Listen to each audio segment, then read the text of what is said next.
Nako, eto mga kabayan, good news sa Kaufman na tinapos ang ICC. Nako, finish na. Nagdeklara former PRRD not guilty. Ayan mga kabayan, patungkol po riyan ang ating alamin dito po sa video ito. Pero bago po natin simulan yan mga kabayan, palike naman po ng video ito. Malaking tulong po yan mga karibyo natin. Maraming salamat po at eto nga, pasadahan muna natin itong mga nagte-trending na mga balita dito po sa social media. At eto po, nakatawag ng ating pansin itong post na ito. Mula po sa unofficial Bato Solid supporters.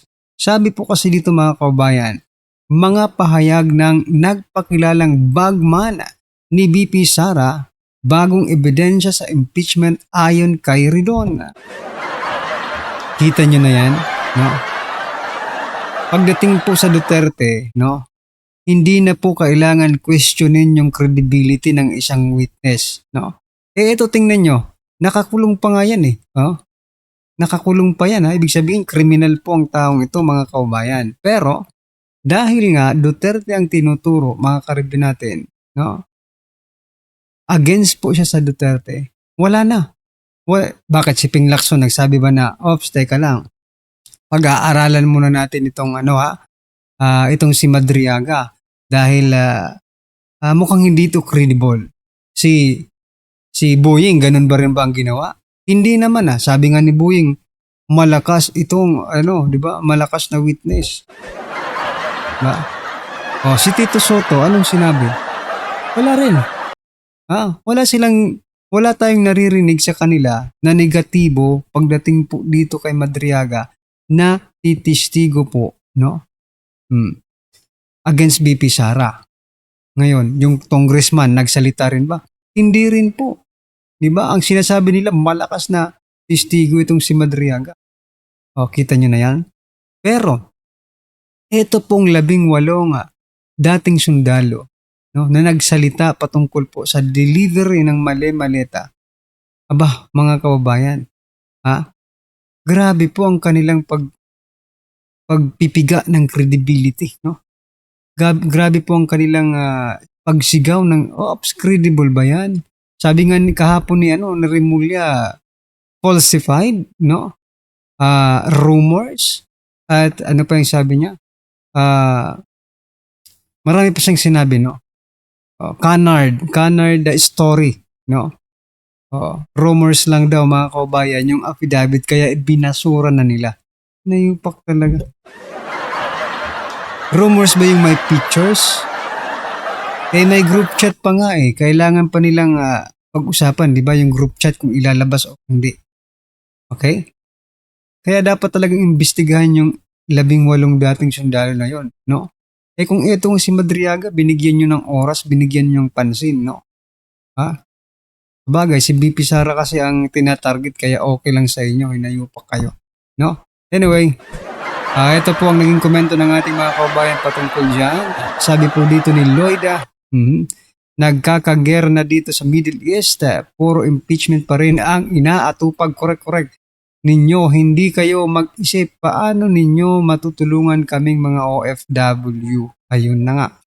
So kahapon, mga kabayan, may nakita po tayong balita. Meron na pong nasawi na isang OFW, no? Doon po sa pagsabog na yun, mga kabayan. So, grabe. So, sabi po dito ni Top Yard, mas may tiwala sila sa nakakulong at sentensyado dahil scripted nila. Pero doon sa mga Marines, yan pong sinasabi ko kanina. Excuse me, wait lang. So, yan po yung sinasabi ko kanina. Ulitin natin Mas may tiwala sila sa nakakulong at sentensyado dahil scripted nila. Pero, doon sa mga Marines na matino, pagkatao ayaw nila kasi mababaon sila. Correct. Kung may Tanim Witness King, press, eto naman si Tanim Witness King. Ayan grabing pera ito Ayan, nakabag. How is the 18 Marines bagman? Naka. Ang maleta ko kay Ridon asan na? Ano bang nilagay niya sa bag? Bato o buhangin? Dahil hindi man binigyan ng budget si Sarah tulad present mo. Oo nga no? Oo. Dapat kasama po si VP Sara sa nabigyan, sa diniliberan, no? Kaya hindi naman na-mention si VP Sara dun Anyway, ano po ang inyong opinion dyan mga kabayan? Just comment down below at eto.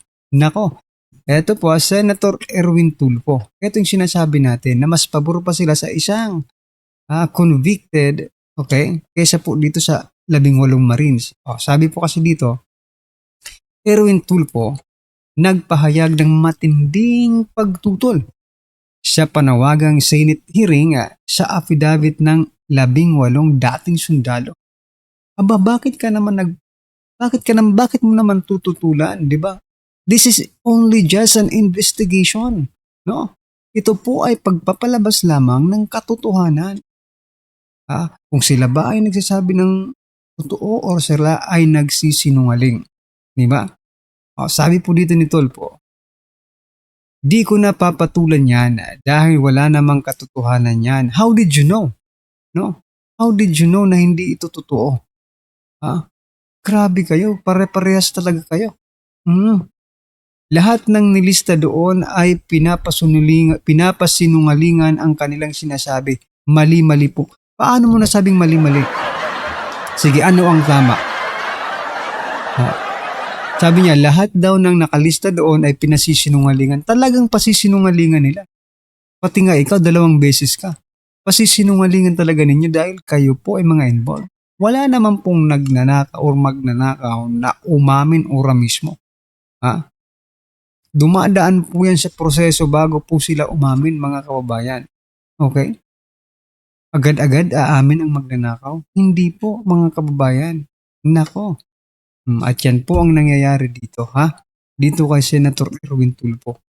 2 beses nung nabanggit doon kasi nung congressman, nadeliveran. Nung senador na po siya, nadeliveran din, mga kababayan. Kaya talagang matinding pagtutol po ang kanyang ginawa, okay? Dito po sa gagawin sanang hearing na ito. Yari kayo dito. Ito po ang naging pahayag ng ating mga kababayan. Sabi po ni Juan Chio Colman, napakalapit lang sana ng biyahe ni Mr. Senator kung hindi nyo lang pinaikot-ikot kaya tumagal ang dating sa pagpatutunguhan. Mga hinayupak kayo. You can bend the law but you can't bend the courage of the 18 Marines. Oo nga. Ay, hindi pala sila 18 Marines, mga kababayan. Sabi po 16 lang po yung Marines, 2 po yung sundalo, okay? Anong legal basis mo? Sa pagtutol, affidavit was notarized by a notary public, direct statement of the 18 affiant in the public document, which is admissible in any proceedings. Ayan dumadaan po sila sa legal na proseso. And yet, this senator, mga kababayan, saying, walang basihan yan. No? Anong walang basihan? Notaryado na nga. No? At pag sinabi nating notaryado, nasa legal na po yan, mga kababayan. It can be used legally. No? Bend the law to please the people. Am I right, Mr. Secretary? Yes, sir. Sabi ni Remulla. Aray ko po. Anyway, ano po ang inyong masasabi dito, mga karibon natin? Just comment down below at teka lang, medyo pasadahan din po natin itong isa pa bago natin i-play yung video. Kasi nanggigigil din ako dito ito, mula sa politiko, mga kababayan, sabi po dito ni Lacson ang Preno project doon, napaka-kurap ng ICC. Nilagyan ng $2 million allegedly through former Senator Trillanes. Ayan Sa akin, sabi niya, sa akin, mukhang not just may political color, no? Mukhang may destabilization aspect. So, ibig bang sabihin, mga kababayan, no? Pag ikaw ay nagsabi ng katotohanan, ito ay destabilization agad. So, i-destabilize ng 18 Marines yung ICC. Diba? Yung ICC. Kasi ICC naman yung binabanggit dito eh. No? Hindi ba pwedeng magsabi lang ng katotohanan, Senator Ping Lacson? Diba? Ayun na. Mukhang ikaw ang protector. Ha? Ng ICC. Ikaw, mukhang pinoprotektahan mo dito ang ICC. Bakit ba mas pinoprotektahan mo pa yung ICC kaysa sarili mong bansa? Dapat nga matuwa ka eh, no? Dahil nabibisto yung ICC, no? Na gumagawa ng kalokohan dito sa ating bansa. Ha? Dapat matuwa nga kayo eh. Kayo mga opisyal ng gobyerno. Ipaglaban nyo ang soberanya ng Pilipinas. Talaga sa susunod mga kabayan, huwag na tayong bumoto ng mga ganitong politiko, no? Imbis na, diba? Imbis na protektahan ang Pilipinas, mas kumakampi pa sila. Kumakampi pa sila sa mga dayuhan. Di ba? Ay nako. Tapos kung makapagsabi kayo sa mga Duterte supporters, pro-China, pro-China. Eh walang hiya, kayo pala mga pro-ICC kayo eh. Di ba? Buti nga sa China, ano yan eh. Anong tawag yan? Pinag-aagawan, no? Bawat isa ay may karapatan because it is pinag-aagawan yan na West Philippine Sea. Okay? May tawag dyan eh. Disputed area yan, no? Eh, walang hiya sa ICC eh. Hindi mo sabing na disputed yan eh. Parang nag-take over sila sa ano natin eh. Sovereignty, di ba? Anyway, nakaka-bad trip lang to mga kababayan. Ito po ang ating mga kababayan, sabi po dito ni Owena Koya. Many Filipinos are not convicted. Transparency is not optional. It is required. If proceedings are truly impartial, then disclose the facts clearly. Who funded the travel? Who provided legal support? And under what authority? Oo nga eh. Yan pa, isa pa yan, no? Justice must withstand scrutiny. If the process is legitimate, it should have nothing to hide. Okay? Questions about funding and political influence are not attacks. They are demand for accountability. Oo nga eh. Pag sinasabi nyo yan, na inaatake sila, ganon, dahil parang minamaliit sila, no? Nag-ipon naman daw sila para makapunta doon. But it's not, no? Hindi po ganun kadali yun, mga kabayan. Maniwala kami. Mag-provide kayo ng dokumento, no? Kung saan galing ang pinamasahin niyo, kung sino ang nagpondo, for transparency. Di ba? For transparency, mga kabayan. Okay? Natural, pondohan nila yon kasi hindi maglalabas ng sariling pondo ang ICC. Nabigyan pa nga ang sabi, nabigyan pang ICC paano sila maglalabas ng pondo. Dahil hindi nila sakop ang Pilipinas, maniwala kayo sa akin, kapag naipit at nawalan na ng depensa ang ICC, sasabihin na nila kung sino ang nag-request sa kanila para mag-imbestiga dito sa Pilipinas. Si Trillanes nga yata, mga kababayan, yung grupo nila eh, no? Just investigate, pwede. Sabi po niya, Noami. Anyway, ano po ang inyong reaction dyan? Just comment down below mga karibin natin at ito. Pasadahan na po natin yung video. Pasok. Dito sa ICC. Ang ganda ho kasi nitong nangyari sa ICC kanina eh. Okay, panoorin natin. Muli tayong kumuha ng update sa day 3 ng confirmation of charges hearing ni FPRRD.